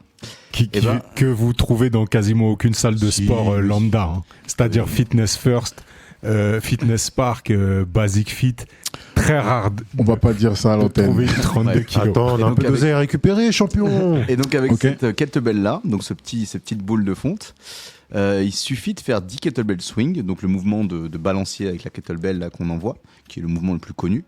Au 10e kettlebell swing, vous amenez la kettlebell à la poitrine avec 2 mains et vous faites 10 squats, 10 goblet squats. Donc la kettlebell est au niveau de votre poitrine, d'accord, vous la tenez comme un gros sac à main que vous venez de voler à quelqu'un et vous descendez en squat, vous remontez. Vous en faites 10. Au 10e squat, vous faites 9 swings. Au 9e swing, vous prenez la kettlebell à 2 mains, vous faites 9 squats. Et ainsi ce de jusqu'à 1, plus 1. Pyramide inversée. Si vous posez la kettlebell au sol, c'est terminado, c'est fini. Vous n'avez pas le droit de poser la kettlebell au sol. La seule fois où vous avez le droit de vous reposer, c'est en position de maintien de la kettlebell debout. Du coup, jambes tendues. La kettlebell ne doit pas toucher la poitrine. Et c'est là le repos. C'est à ce moment-là que vous vous reposez. Ok. Voilà. Donc, moi, je m'engage à essayer et à mettre ça sur notre Insta. Voilà. Yin et Je yang. m'engage à rien du tout. Je suis exempté. Je m'engage. Voilà. Ok. Donc c'est un petit peu nos petits défis à nous. Ok. On a aussi un peu de plaisir dans... Donc, ça, Ouais, c'est tu parles d'un plaisir, toi. c'est des trucs très très techniques. Ouais. Dans ton parcours, j'aimerais que tu nous donnes des exemples d'athlètes que tu as coachés Mhm. qui ont fait des performances de fou dans un des domaines, je sais pas, développé couché, squat, etc. Sors-nous quelques chiffres comme ça, Alors, si tu en as en tête. Ce qui est un peu particulier, c'est que les préparateurs physiques, on n'est pas des personnes qui vont entraîner à la musculation. La préparation physique, c'est souvent d'ailleurs des choses qu'ils nous demandent. J'ai des fois dans les salles, les mecs qui disent ouais, mais ton mec il pousse que ça au développé couché. Mhm. Ouais, mais moi en fait, mon athlète il est en balleur professionnel. Il n'est pas professionnel développé couché. Donc en fait, le mouvement de musculation n'est pas la fin en soi d'un préparateur physique. Moi, c'est un outil. Le mouvement de musculation est un outil pour mon travail. C'est pas mon objectif. Et du coup, si tu veux, les performances qu'on a, elles peuvent être pour toi assez moyennes par rapport, on va dire, à des gens qui pratiquent la musculation.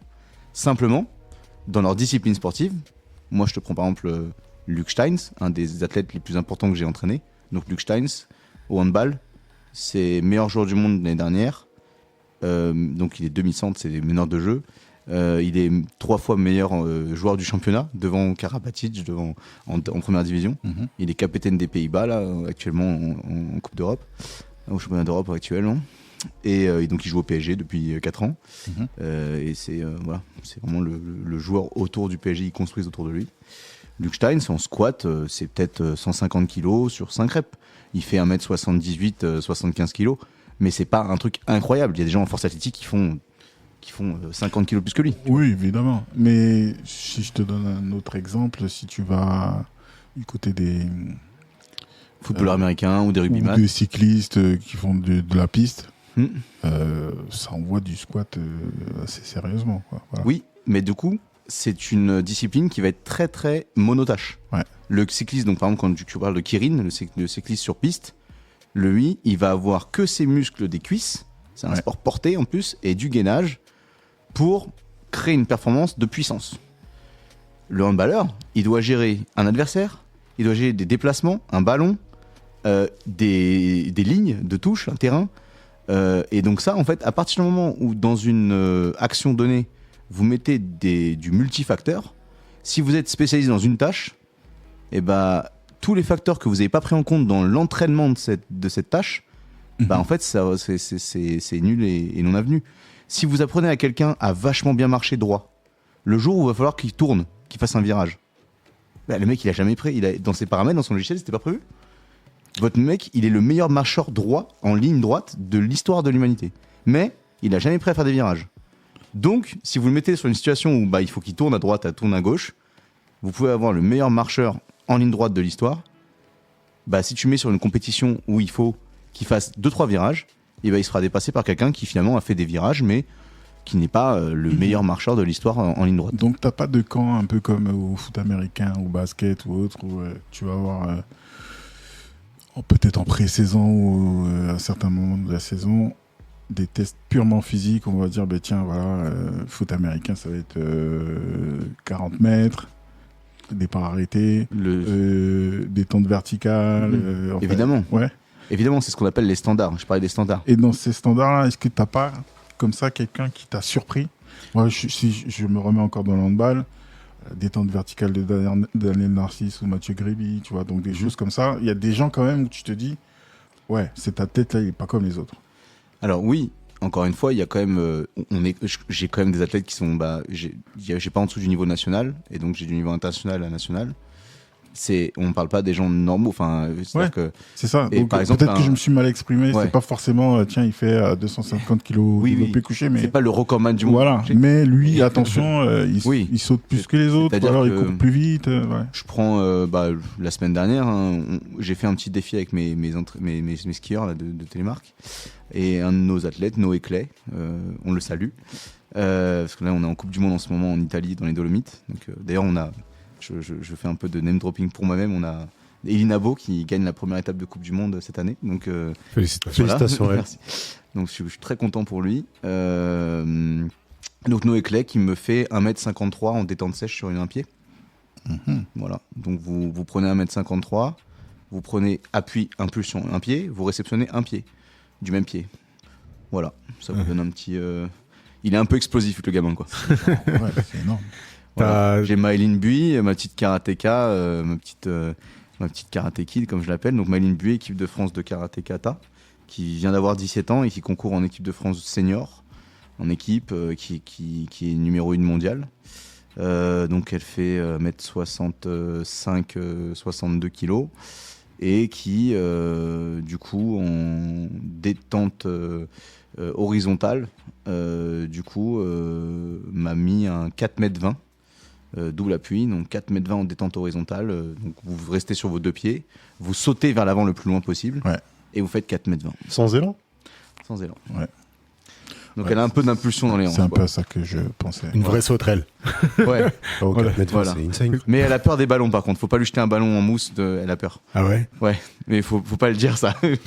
Taper. Tu l'as dit dans un podcast. Donc on entend le palmarès, on entend le parcours. Je reviens sur ma question initiale. On a bien digressé là, non? Ouais, de fou, mais C'est en toi fait, qui veux des stats. elle est encore plus, du coup, elle aura encore plus de résonance la question. Qu'est-ce qui t'a bloqué? Quels ont été les freins finalement psychologiques qui t'ont amené à te rendre compte si tard que tu étais expert dans ton domaine et légitime? Peut-être, j'en ai parlé tout à l'heure, c'est la première des choses, c'est que j'étais jamais dans l'équipe des forts, entre guillemets, je sais pas comment dire, mais j'étais jamais, j'ai pas été au PSG, à Montpellier, tu le citais tout à l'heure, à Chambéry. Quand je suis allé à la Fédération Française de Ski, j'étais dans la petite équipe des gens de la discipline qui étaient un peu, entre guillemets, sous-évalués, alors que, voilà, c'est finalement toujours, j'étais un peu dans les petits poussés à chaque fois, mais je faisais des choses incroyables avec ces petits poussés-là, c'est-à-dire que ça reste quand même des athlètes de haut niveau. Massy, quand on est arrivé en D1, effectivement, on fait 3 victoires dans l'année, 2 nuls et on perd tous les autres matchs. Mais du coup, effectivement, dans le monde extérieur, ça c'est un peu la difficulté du sport professionnel. Quand j'allais sur l'appli équipe, c'est vrai que les avis, les opinions sur mon équipe, c'était, ils sont nuls quoi, tu vois.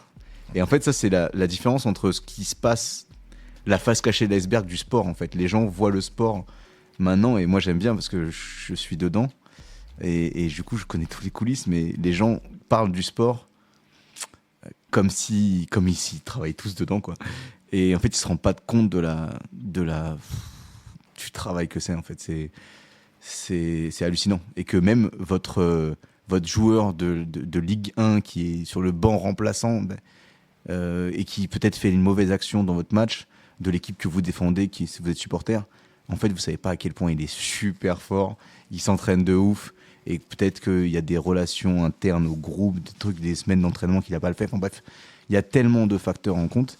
Et voilà, donc en fait, c'est juste que moi, je me suis retrouvé finalement dans ces équipes, dont je suis hyper fier à chaque fois, qui finalement étaient un peu ces équipes, j'en parlais tout à l'heure, un peu outsiders. Et du coup, je me disais, mais À côté de ça, moi, il y a les gros calibres, les grosses écuries, tu vois, un peu comme si t'es le pilote en Formule 1 de Haas.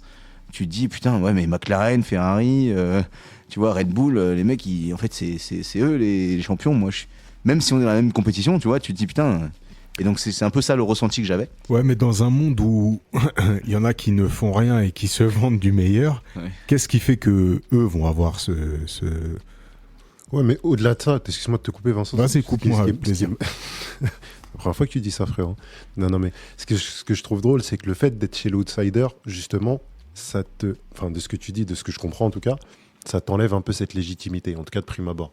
Mais en fait, quand je pense aux grosses écuries, tu vois, tout à l'heure, Vincent parlait de Zidane, ou ça peut être n'importe qui. Quand tu es dans une grosse écurie, ton travail, il est forcément noyé. Enfin, c'est mon avis, tu vois.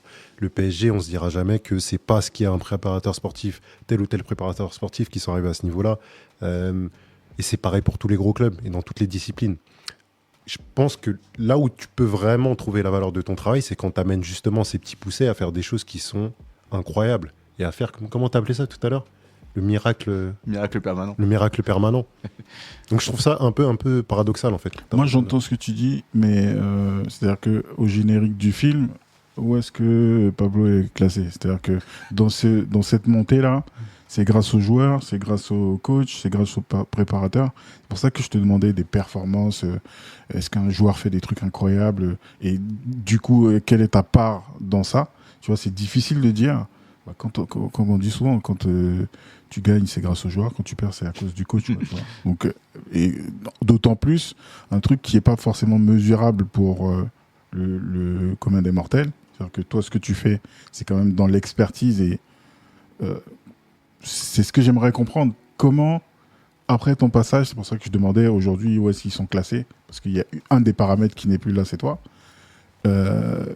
Comment tu mesures le travail d'un préparateur physique sur la progression d'une équipe, quoi. Tu vois, c'est quand même difficile de poser ça et de dire, tiens, grâce à lui, on a eu 2-3 victoires de plus, quoi. Tu vois. Ouais, d'un point de vue extérieur, je suis assez d'accord, mais d'un point de vue, de son point de vue à lui, quand tu es dedans, je pense que tu sais plus facilement, tu vois, d'où tu prends les gens et où tu les amènes.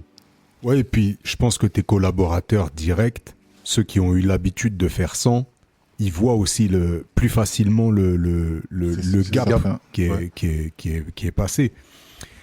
Déjà, question Alors, bête. du coup, est-ce que toi, tu le vois ? Alors, oui, et en fait, c'est quelque chose peut-être que vous vous rendez pas compte, mais en fait, la valeur d'un préparateur physique, nous, c'est un peu si on a une data qui résume sa valeur sur le marché. C'est pas tant les victoires, les améliorations sur les tests physiques. La première des valeurs, et c'est parce que c'est le lien aussi avec l'économie du sport, les blessures, c'est le taux de blessure sur une saison. Et en fait, c'est quelque chose qui me creuse. J'ai un peu c'est là-dessus où j'ai un petit peu cette. Je suis très content. C'est que je suis apparu une fois dans l'équipe, le journal. C'est qu'en Star League, du coup, Massy et Saint-Handball avaient le moins haut taux de blessure du championnat. Alors par contre, attention, parce que je relativise parce que les statistiques sont communes, c'est que évidemment, on n'avait pas, nous, comme Montpellier ou le Paris Saint-Germain et Nantes à l'époque, on n'avait pas la Ligue des Champions. C'est-à-dire qu'on avait quand même un tiers de matchs en moins que d'autres. Par contre, sur les autres clubs où moi, j'avais une concurrence sur Cesson, sur Rennes, voilà, sur Tremblay, sur Saran, etc. On avait le moins. En fait, du coup, les blessures, c'est à la fois en qualité. C'est-à-dire que si t'as un mec qui se blesse, mais il se blesse 9 mois parce qu'il se fait une rupture de tendon d'Achille, c'est la merde pour ton économie.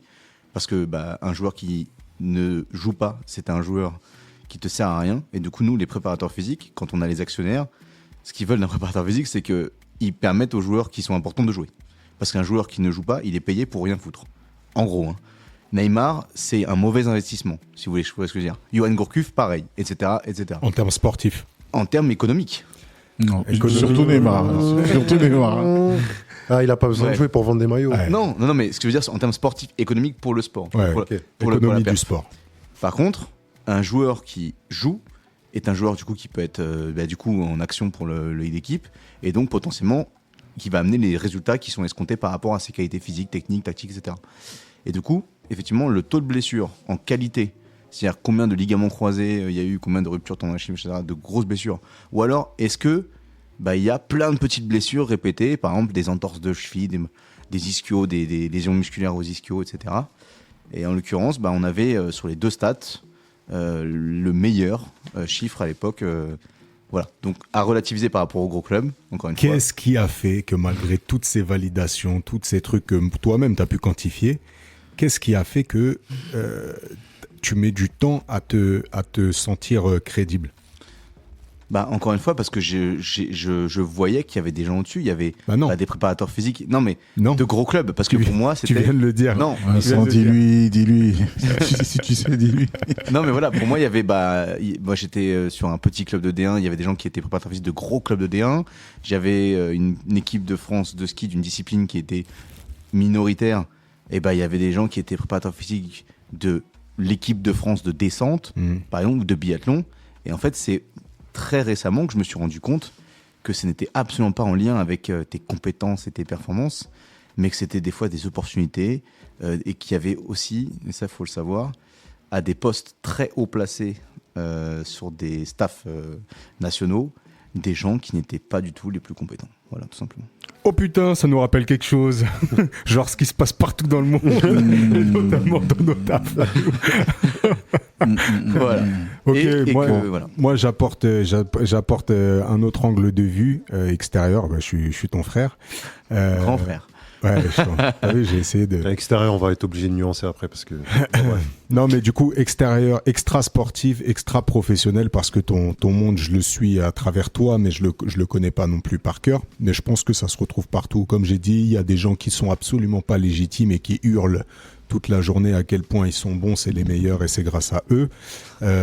Et des fois, ça finit par devenir vrai, en tout cas dans le narratif. Et pour tout un tas de personnes, ils vont les légitimer. Inversement, d'autres personnes qui sont ultra spécialisées ne voient pas encore leur légitimité et ça met énormément de temps et peut-être des validations extérieures. Je mets l'angle de vue sur notre éducation et peut-être la modestie qui incombe à l'éducation qu'on a reçue.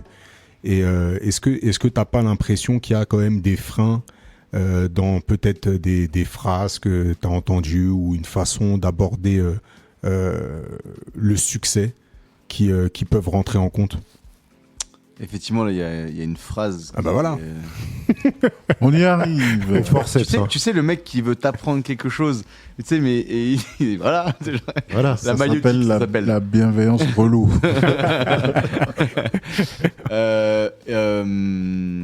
Notre mamie, Goïta et Payar Dominguez, paix à son âme pour le coup, j'avais toujours une phrase qu'elle me disait, parce que j'étais celui finalement qui, à l'inverse, faisait le comportement opposé à ce qu'il était vraiment. Elle me disait, de toute façon, toi, tu es le plus modeste, tu vois. Et parce que du coup, à chaque fois, entre guillemets, elle a pété. T'as vu, mamie, quand j'ai des gros muscles, je suis arrivé, t'as vu, je suis venu en vélo en tel temps, je lui ai montré mon chrono, etc. Enfin, j'étais toujours celui qui venait en vélo le matin du Noël parce que les autres, ils venaient en voiture. Et du coup, je disais, alors, vous êtes en voiture. Bon, bref. À chaque fois, je faisais un petit peu les exploits à la con. Enfin, pas des exploits, mais voilà. Je mettais en relation la performance. Et du coup, voilà, je me dis, toi, t'es le plus humble. De toute façon, toi, t'es le plus humble et le plus modeste. Qu'elle disait bien sûr avec ironie. Ironie, évidemment. Et du coup, voilà, moi, c'était quelque chose qui était effectivement affectueux, mais en même temps, finalement, qui rentrait dans mon peut-être subconscient, du coup, en me disant, faut peut-être que j'évite de dire que je suis bon, parce que ça fait tâche. C'est par rapport à, ce que tu disais, l'éducation, où on doit pas trop se montrer, parce que c'est pédant. Enfin voilà, c'est aussi nous, notre éducation, d'être challenger. On a les forts au-dessus et nous on est les résistants et nous on est les faibles mais qui se battons en dessous, underground quoi. Et donc c'est effectivement moi cet aspect que j'ai toujours eu. Je préfère être le chasseur que le chassé. Je préfère être le deuxième que le premier. Mais par contre je préfère être le deuxième pour devenir le premier à la fin. Mais j'aime pas partir avec le maillot de favori quoi. C'est vraiment l'enseignement biblique, des derniers seront les premiers. Ouais, c'est ça. Le storytelling du mardi. C'est ça. Storytelling du mardi. Exactement. Ouais. Mais tu vois, c'est marrant parce que du coup, je fais le parallèle avec un petit peu le comportement et puis la pédagogie, le comportement des enfants. on dit qu'un enfant, finalement, il teste dans son environnement sécurisant ce qui peut être à l'extérieur. Donc, on dit souvent les enfants ne sont absolument pas les mêmes quand ils sont avec leurs parents. À la maison, ils rangent pas leur chambre. À la maison, c'est difficile de faire ci, de faire ça. Mais à l'extérieur, c'est des crèmes ou alors, des fois, c'est l'inverse total. Mais parce que dans un cadre sécurisant, tu vas pouvoir tester un petit peu. Et toi, finalement, au moment où tu as testé dans ton cadre sécurisant, tu as eu un rappel de « sois humble ». Voilà. Bon, je te le dis fraternellement, tout ce qu'on a reçu, on l'a reçu avec énormément de bienveillance et il n'y a personne qui a voulu nous minimiser ou quoi que ce soit. Mais je garde que le meilleur, là je parle à titre personnel, je garde que le meilleur de ce qu'on m'a donné, mais je me libère du carcan petit à petit de cette humilité et de cette modestie qu'il faut foutre à la poubelle le plus rapidement possible. On est bon, on est très bon dans ce qu'on fait, on a de l'implication plus que beaucoup de gens et il faut lâcher les chevaux et arrêter d'avoir la main sur le frein à main et libère. T'es légitime, fort. Je salue cette intervention du grand frère, mais en même temps, je vais lui tomber dessus tout de suite là. Chacun son grand frère. Bon. Le grand frère du grand frère. Et il a que 28 ans, mais tu vois, tu t'es défaussé en disant on est bon. Est-ce qu'au micro tu peux dire je suis bon? Ah, je suis bon, je pense savoir, et c'est le paradoxe, et j'en avais parlé avec mon frère cet été, enfin au printemps dernier, il y a un paradoxe qui est énorme, c'est que je me suis toujours senti exceptionnel. On arrive sur du vocabulaire que j'aime bien. Non, c'est vrai. Et c'est un truc, je disais, c'est-à-dire, et je pense que je sais que c'est quelque chose qu'il partage, il se sent exceptionnel. Et il y a ce truc, peut-être cette barrière mentale qu'il y a soit de modestie, soit justement cette position de se dire, je dois rester numéro 2 ou numéro 3 pour performer, pour avoir ce challenge, ce truc d'outsider, comme il disait, tu vois. Mais c'est que depuis peu que j'essaye, en tout cas, de sortir de ce truc-là et me dire, je peux être numéro 1 et gagner la course, en fait, tu vois. Et il y a que de rares domaines où j'ai eu très très peu de doutes. Mais sinon, la route a été pavée de doutes, elle l'est toujours, mais je m'en libère au fur et à mesure. Mais c'est vraiment paradoxal, je me reconnais tout à fait dans ce qu'il dit, c'est-à-dire que j'ai toujours abordé les choses avec l'aspect justement du leader. J'aime bien être celui qui conduit, celui qui drive, et pas spécialement par vanité, c'est juste que je me définis pas dans un autre rôle. Quand j'étais dans un autre travail, dans une équipe d'animation, je devais être celui qui mène, celui qui donne l'énergie, celui qui impulse. Quand j'étais en direction, c'était encore plus flagrant. J'aimais être celui une sorte de repère, un guide, quelqu'un sur lequel on peut s'appuyer, une force sur laquelle on peut compter, en tout cas. Et paradoxalement, dans des trucs que j'ai entrepris, et notamment mes premiers pas dans l'entrepreneuriat, je me suis mis énormément de limites par justement ces syndromes de l'imposteur que j'ai dû déconstruire et compagnie. Donc c'est pour dire qu'un être humain il est complexe, mais le fait de revenir un petit peu à des pensées justement lointaines, et on l'a fait pas mal de fois dans ce podcast, c'est que parfois même quand on est le mieux entouré possible, parce que je pense qu'on a eu la chance d'avoir une enfance merveilleuse, entourée de gens merveilleux et qui voulaient que notre bien et nous élever. Malgré tout, il y a quand même des traces de leur vécu, de leur crainte, de leur façon d'aborder le monde, dont il faut se libérer. Et voilà. Amen. Et en fait, moi, le déclic qui m'est arrivé quand je me suis rendu compte qu'en fait, c'est bon, je pouvais accepter d'être excellent, entre guillemets, c'est ça un peu et de savoir que j'étais excellent, quoi. En fait, pendant longtemps, j'étais le meilleur élément dans le groupe des moyens. Ouais. Tu vois, que ce soit au basket, tu vois, je me contentais d'être le meilleur joueur de l'équipe de régional. Enfin, voilà. Et en fait, je me suis rendu compte que, en passant, ensuite, finalement, c'est ce que tu me disais, en retraçant le parcours, en passant sans être dans le péjoratif, mais dans un élément moyen dans le groupe des meilleurs. Et en fait, c'est là qui s'est passé le sas. Et en fait, c'est juste que le temps que je le réalise, c'est que pour moi, en fait, il vaut mieux être un élément moyen, mais dans le groupe des leaders, en fait, que être le leader dans le groupe des nuls. Tu vois ? Le borgne parmi les aveugles. Voilà. Et en fait, maintenant, je suis un bon élément dans le groupe des leaders. J'aspire à être le leader dans le groupe des meilleurs. Le Tu boss vois ? de fin. T'es l'outsider le dans Bowser. le groupe des meilleurs. Ouais. Voilà. Et du coup, encore une fois, c'est ce qui m'anime. Encore une fois, c'est aussi ma partie. J'aime bien être chasseur. C'est que je me dis que j'ai encore des trucs à gratter. Voilà, j'avais dit 3 rêves à ma mère, à notre mère.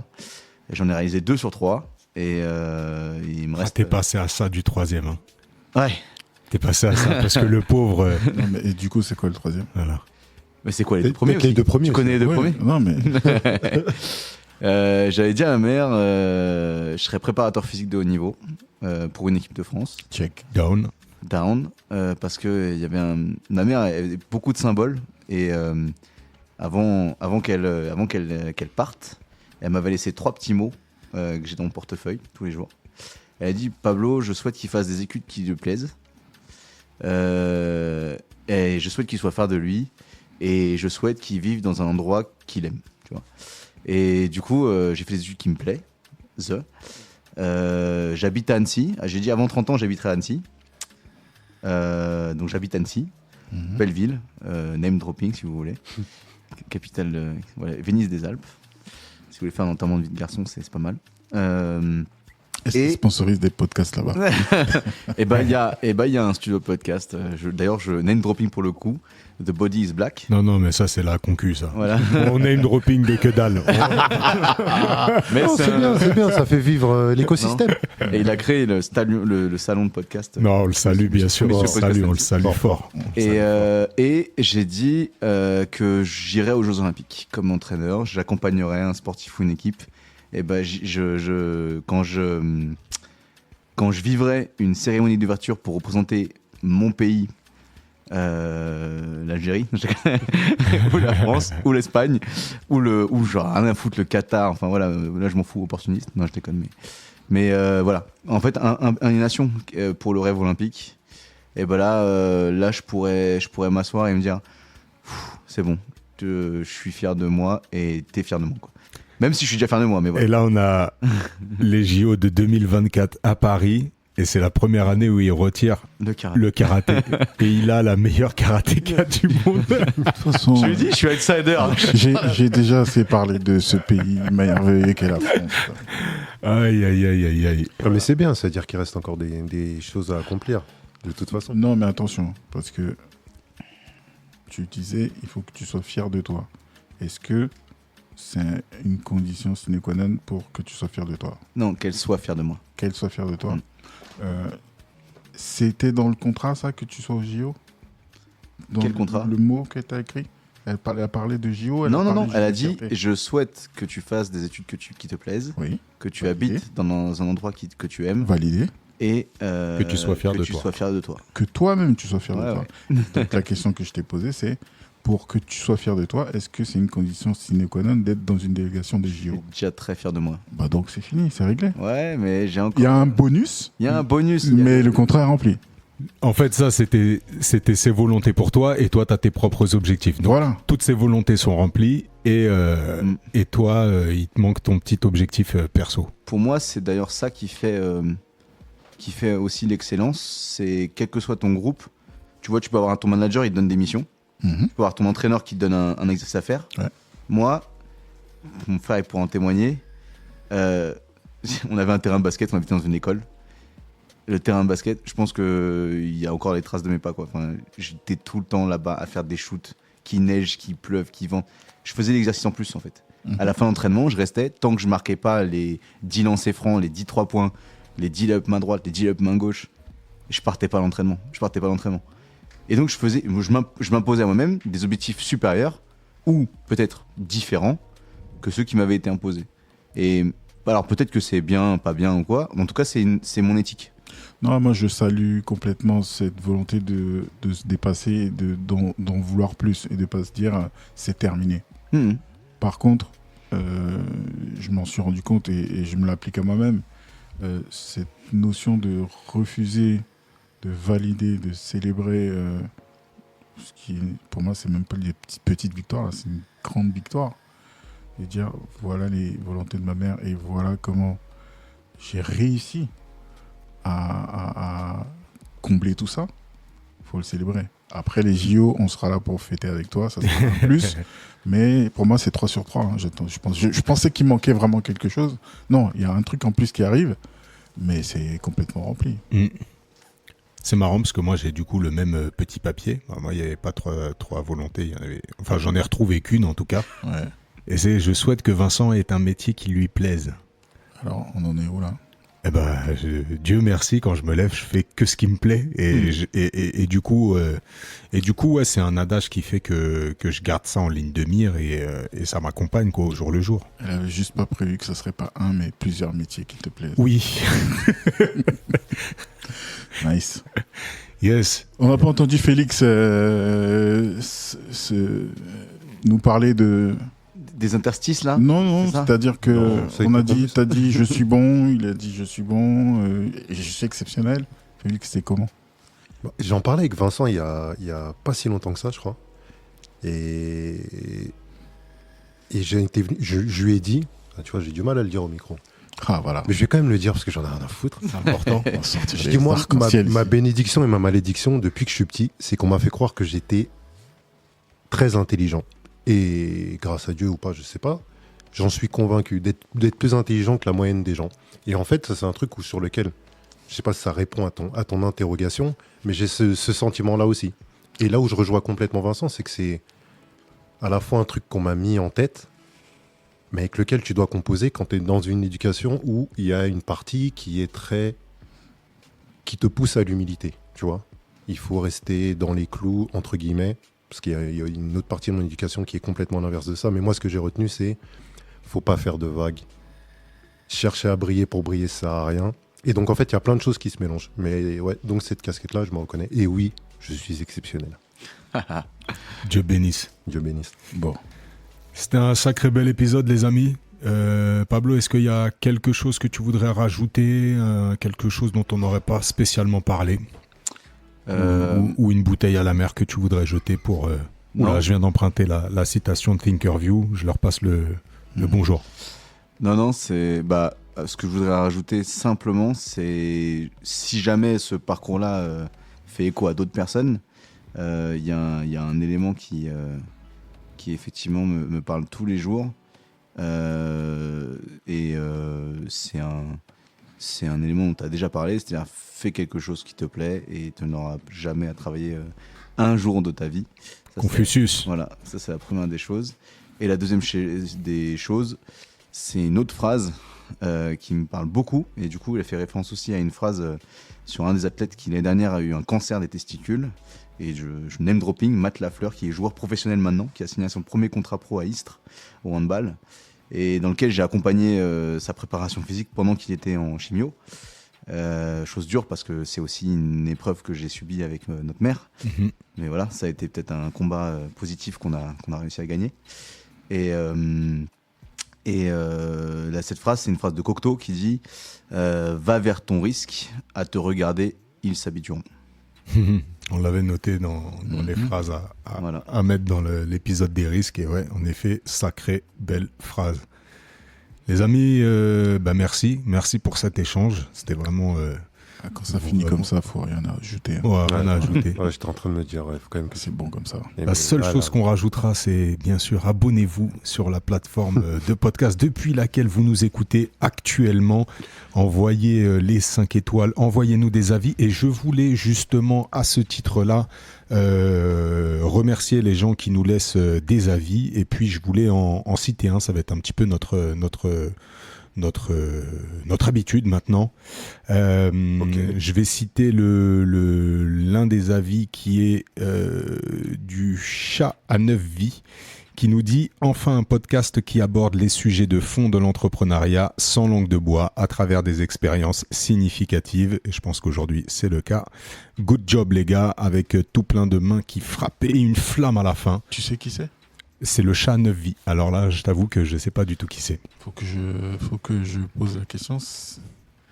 Le seul chat à 9 vies que je connais, il sera bientôt au micro de ce podcast, il s'appelle Doudou. Ok. Mais je pense pas que ce soit lui, mais c'est forcément quelqu'un qui a peut-être les mêmes caractéristique. Ouais, quelqu'un. Mais je lui demanderai au cas où. Ok. Ouais.